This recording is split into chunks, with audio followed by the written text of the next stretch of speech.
Hi, welcome back guys. Today we are talking about how to stop autoplay videos in LinkedIn PC. Why would you want to know how to stop autoplay videos in LinkedIn PC? Well, maybe you are new to LinkedIn. So today I am going to show you how to stop autoplay videos in LinkedIn. Check the video description and I will try to leave the written instructions.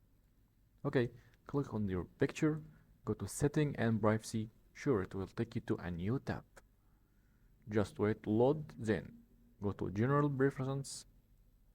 Okay, scroll down, you will find autoplay videos. Click on it, just click on here to turn it off and go back. That easy guys. There you go. If you want to know how to stop autoplay videos in LinkedIn PC, that's the easiest way I know how. If you know another way to do it, leave a comment below. Be sure to subscribe for more videos.